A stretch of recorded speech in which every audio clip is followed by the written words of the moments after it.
शाम का समय था। रामेश्वरी खुली छत पर बैठी हवा खा रही थी।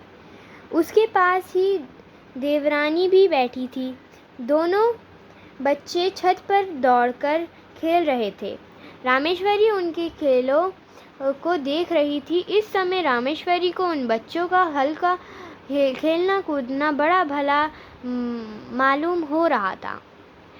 हवा में उड़ते हुए उनके बाल कमल की तरह खिले हुए, उनके नन्हे नन्हे मुख, उनकी प्यारी प्यारी तोतली बातें, उनका चिल्लाना, भागना, लौट जाना इत्यादि क्रीड़ाएं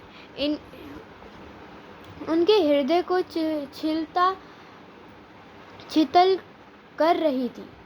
सहसा मनोहर अपनी बहन को मारने दौड़ा। वह खिलखिलाती हुई दौड़कर रामेश्वरी की गोद में जा गिरी। जो मनोहर है, वो अपनी बहन को, मनोहर यानी कि जो बच्चा है, वो अपनी बहन को जो 2 वर्ष की है, वो उसको मारने के लिए दौड़ा तो वो रामेश्वरी की गोद में जाकर गिर गई। उसके पीछे पीछे मनोहर भी दौड़ा आया और वह भी ताई की गोद में जा गिरा। रामेश्वरी उस समय सारा द्वेष भूल गई, यानी कि उसके दिल में जितनी भी बुरी बातें थीं वो सब भूल गई। उन्होंने दोनों बच्चों को उसी प्रकार हृदय से लगा लिया जिस प्रकार वह मनुष्य लगाता है जो कि बच्चे के लिए तरस रहा है। उन्होंने बड़ी सहिष्णुता से दोनों को प्यार किया। उसी समय यदि कोई अपरिचित मनुष्य उन्हें देखता तो उसे यह विश्वास होता कि रामेश्वरी ही उन बच्चों की माँ है। यानी कि अगर कोई उनको नहीं जानता होगा, अगर वो व्यक्ति उसको देखता तो उसको लगता कि रामेश्वरी ही उसकी माँ है। दोनों बच्चे बड़ी देर तक उनकी गोद में खेलते रहे। सहसा उसी समय किसी के आने की आहट पाकर बच्चों की माता वहाँ से उठकर चली गई। मनोहर ले रेलगाड़ी कहते हुए बाबू रामजी दास छत पर आए। उनका स्वर सुनते ही दोनों बच्चे रामेश्वरी की गोद से तड़प कर निकल भागे। रामजीदास ने पहले दोनों बच्चों को खूब प्यार किया, फिर बैठकर रेलगाड़ी दिखाने लगे। इधर रामेश्वरी की नींद सी टूटी। पति को बच्चों से मगन देखकर उनकी भवे तन गई, यानी कि उसको गुस्सा आने लगा। बच्चों के प्रति फिर वही घृणा और द्वेष का भाव जाग उठा जो उसके मन में पहले था। बच्चों को रेलगाड़ी देकर बाबू साहब रामेश्वरी के पास आए और मुस्कुराकर बोले, आज तो तुम बच्चों को बड़ा प्यार कर रही थी। इससे मालूम होता है कि तुम्हारे हृदय में भी उनके प्रति कुछ प्रेम अवश्य है। रामेश्वरी को पति की यह बात बहुत बुरी लगी। उन्हें अपनी कमजोरी पर बड़ा दुख हुआ। केवल दुख ही नहीं, उन्हें ऊपर क्रोध भी आया। वह दुख और क्रोध पति के उस वाक्य से और भी बढ़ गया। उनकी कमजोरी पति पर प्रकट हो गई। यह बात उनके लिए हास्य हो उठी। हास्य मतलब होता है जो सहने लायक ना हो, यानी कि जो बात सह ही ना जाए। रामजी दास बोले, इसीलिए मैं कहता हूँ कि अपनी संतान के लिए सोच करना व्रत कर दो, यानी कि छोड़ दो। यदि तुम इनसे प्रेम करने लगो तो तुम्हें यह ही अपनी संतान प्रतीत होने लगेंगे। मुझे इस बात से प्रसन्नता है कि तुम इन्हें स्नेह करना सीख रही हो। यह बात बाबू साहब ने नितांत शुद्ध हृदय से कही, यानी कि साफ दिल से कही थी। परंतु रामेश्वरी को इसमें व्यग्र की तृष्ट ग्रद्ध मालूम हुई। लेकिन जो रामेश्वरी थी ना, उसको यह बात भी बुरी लगी। उन्होंने कूटकर मन में कहा, इन्हें मौत भी नहीं आती, मर जाएं, पाप कटे। आठों पहर आंखों के सामने रहने से प्यार करने को जी ललचा ही उठता है। यानी कि उन्होंने कहा कि जब वो मेरी आंखों के सामने होते हैं और वो प्यार कर रहे होते हैं बच्चों को, तो जी ललचा जाता है, यानी कि उसको गुस्सा आता है। इनके मारे कलेजा और भी जला करता है, और इस बात से कलेजा और भी जला करता है। ये रामेश्वरी ने बोला जलकर। बाबू साहब ने पत्नी को मौन देखकर कहा, अब छिपाने से क्या लाभ? अपने प्रेम को छिपाना व्यर्थ है, छिपाने की आवश्यकता भी नहीं। रामेश्वरी जल भूनकर बोली, मुझे क्या पड़ी है जो प्रेम करूँगी, तुम्ही को मुबारक रहे। निगोड़ आप ही आकर घुसते हैं। एक घर में रहने से कभी कभी हंसना बोलना ही पड़ता है। अभी परसों जरा यो ही धकेल दिया, इस पर तुमने सैकड़ों बातें सुनाई। संकट में प्राण है, ना यो चैन। तो ये सब रामेश्वरी ने गुस्से में बोला। और यहाँ पर ये बाबू साहब और रामजी दास की बातें हैं, ये आप खुद पढ़ लीजिएगा, क्योंकि ये पार्ट 4 है और मैं पार्ट 1, पार्ट 2, पार्ट 3 डाल चुकी हूँ, और फिर ज़्यादा पार्ट बन जाएंगे, फिर आपको मज़ा नहीं आएगा ज़्यादा देखने में। जैसे जैसे बाबू रामजी दास का स्नेह बच्चों पर बढ़ता जाता था, वैसे वैसे रामेश्वरी के द्वेष और घृणा की मात्रा भी बढ़ती जाती थी। जैसे जैसे वो रामजी दास बच्चों से प्यार करते थे उतनी रामेश्वरी को जलन होती थी। प्रेत बच्चों के पीछे पत्नी पति में कहाँ सुनी हो जाती थी, और रामेश्वरी को पति के कूर्ण वचन सुनने पड़ते थे। जब रामेश्वरी ने यह देखा कि बच्चों के कारण वह पति के नज़रों में गिरती जा रही है, तब उनके हृदय में बड़ा तूफान उठा। उन्होंने सोचा, पराए बच्चों के पीछे यह मुझे प्रेम कम करते जाते हैं, मुझे हर समय बुरा भला कहा करते हैं। इनके लिए बच्चे ही सब कुछ हैं, मैं कुछ भी नहीं। दुनिया मरती जाती है, पर इन दोनों को मौत नहीं। यह पैदा होते ही क्यों ना मर गए?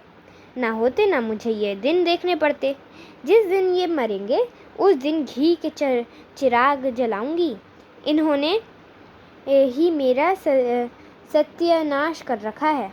तो ये सब रामेश्वरी क्रोध में बोल रही थी, हालांकि ये गलत बोल रही है, बट स्टोरी दी है तो।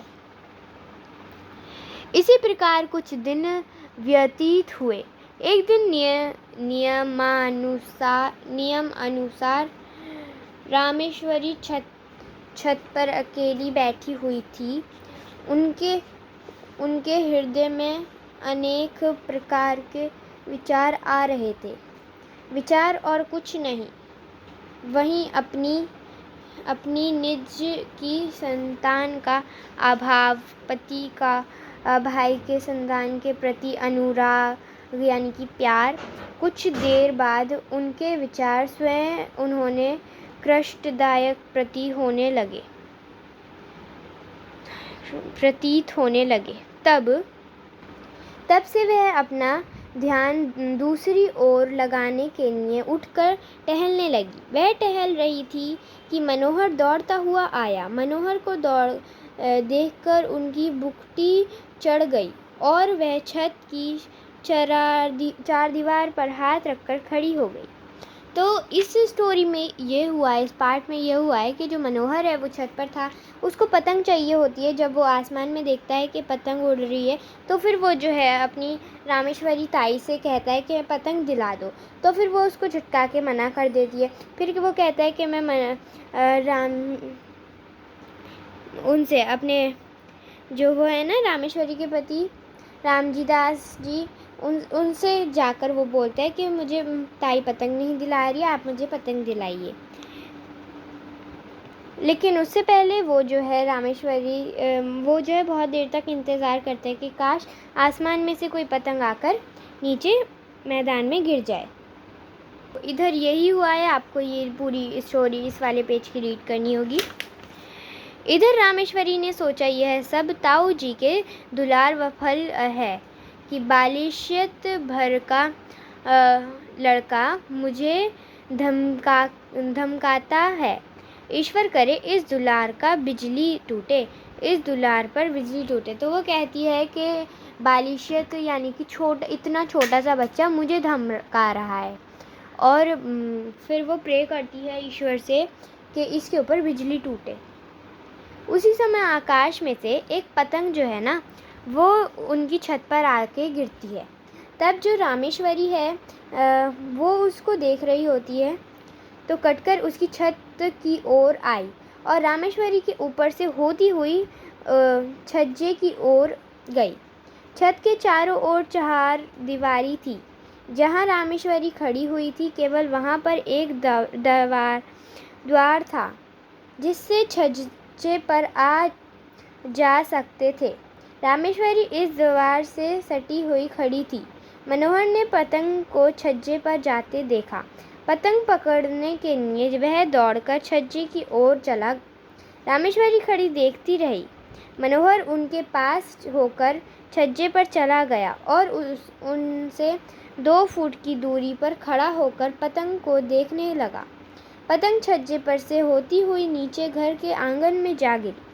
एक पैर उस छज्जे की मुडेर पर रखकर मनोहर ने नीचे आकर आंगन में झांका और पतंग को आंगन में गिरते देखकर प्रसन्न के मारे फूला न समाया यानी कि बहुत खुश हुआ।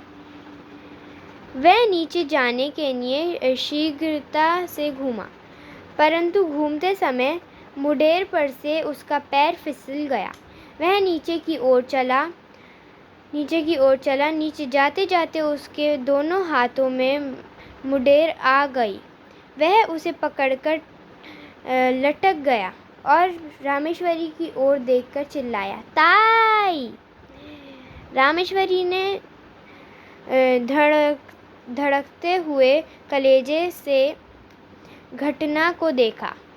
उनके मन में आया कि अच्छा है, मरने दो, सदा का पाप कट जाएगा। यही सोच के वे क्षण भर के लिए रुकी। उधर मनोहर के हाथ मुडेर पर से फिसलने लगे। वह अत्यंत भयभीत तथा करुण नेत्रों से रामेश्वरी की ओर देखकर चिल्लाया, अरे ताई! रामेश्वरी की आंखों से मनोहर की आंखें न मिली। मनोहर की यह करुण दृष्टि देखकर रामेश्वरी का कलेजा मुंह को आ गया, यानी कि उसको फिर दया आने लगी। उन्होंने व्याकुल होकर मनोहर को पकड़ने के लिए अपना हाथ बढ़ाया। उनका हाथ मनोहर के हाथ का पहुंचा भी नहीं था कि मनोहर के हाथ से मुडेर छूट गई। वह नीचे आ गिरा। रामेश्वरी चीख मारकर छज्जे पर गिर पड़ी। फिर यहाँ पर एक पिक्चर है। रामेश्वरी 1 सप्ताह तक बुखार में बेहोश पड़ी रही, यानी कि वो 1 हफ्ते तक जो है बेहोश पड़ी रही। कभी कभी वह ज़ोर से चिल्ला उठती और कहती, देखो देखो, वह गिरा जा रहा है, उसे बचाओ, दौड़ो, मेरे मनोहर को बचा लो। कभी वे कहती, बेटा मनोहर, मैंने तुझे नहीं बचाया। हाँ, मैं चाहती तो बचा सकती थी, मैंने देर कर दी। इसी प्रकार के प्रलाप वह किया करती। मनोहर की टांग उखड़ गई, टांग बिठा दी गई। वह क्रमश फिर अपनी असली हालत पर आने लगा। फिर वो अपने जैसे वो पहले था, फिर वो धीरे धीरे ठीक होने लगा। 1 सप्ताह बाद रामेश्वरी का ज्वर कम हुआ, यानी कि फिर वो ठीक होने लगी। अच्छी तरह होश आने पर उन्होंने पूछा, मनोहर कैसा है? रामजी दास ने उत्तर दिया, अच्छा है। रामेश्वरी, उसे मेरे पास लाओ। मनोहर रामेश्वरी के पास लाया गया। रामेश्वरी ने उसे प्यार से हृदय से लगाया। आंखों में आंसू की छड़ी लग गई। हिचकियों से गला रूठ गया। रामेश्वरी कुछ दिनों बाद पूर्ण स्वस्थ हो गई। अब वे मनोहर की बहन चुन्नी से भी द्वेष और घृणा नहीं करती, और मनोहर तो अब उनका प्राणाधार हो गया था, यानी कि वो उससे बहुत ज़्यादा प्यार करने लगी थी। यहाँ पे लिखा है प्राणाधार का मतलब जीवन का सहारा, कि वो उसी के लिए जीती थी। अब उसके बिना एक क्षण भी चैन नहीं पड़ता। तो स्टोरी ख़त्म होती है। काफ़ी लंबी स्टोरी थी, 4 पार्ट हो गए हैं और ये वाला पार्ट काफ़ी लंबा भी हो गया है। तो इस स्टोरी को लिखा है विश्वभरनाथ शर्मा कौशिक ने।